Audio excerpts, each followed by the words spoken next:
It's time for a look at a developing story with Renita Young, senior markets correspondent here for the network. So Renita, all we talked about last week, outside of course, the Apple event, which is occurring, is this looming UAW deadline, September 14th. It's coming very rapidly without much development as far as a truce between the Detroit Three and, of course, the UAW. Walk us through what we're seeing. Well, 11:59 p.m. Eastern time to be exact on that date, Jenny. So it's not a lot of time left. We're into the 11th hour of negotiations and haven't heard anything definitive just yet. And so, of course, the company asked initially, or the union asked initially, for 46% wage increase, but they've now come down on that demand, now asking to meet the middle of the 30%, the mid 30% range.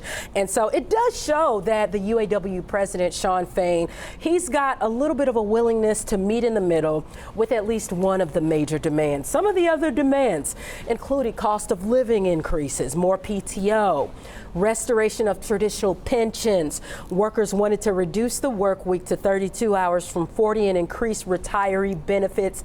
They also wanted to match the salary increases of company executives over the past 4 years. But what I find most interesting about this, Jenny, is the way that Shawn Fain is negotiating, throwing off the big three by negotiating them all at the same time. Traditionally, he would negotiate one and then use that one contract to model the others after. But it's a completely different game this time, and it's kind of throwing off the big three, making them compete for the best offer.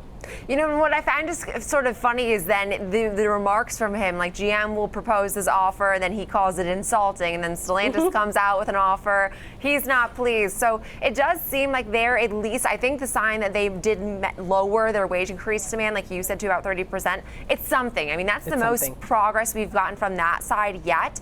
But what is so significant is this is such a massive, massive labor force. I mean, 140 to 150,000 employees. This would be major. So, I mean, what have we really heard regarding the Biden administration on this? Because this is such a significant portion of the U.S. employment and workforce, really. It's sort of like you have to make these people happy. This could result in billions of dollars lost for all three of these companies. It absolutely could. It's no way around that. You know, we saw that happen with airlines earlier this year, and that is just starting to show up in the earnings of airlines. So I think what an interesting question might be is, how are companies going to prepare for the possible losses that this may make from their bottom line?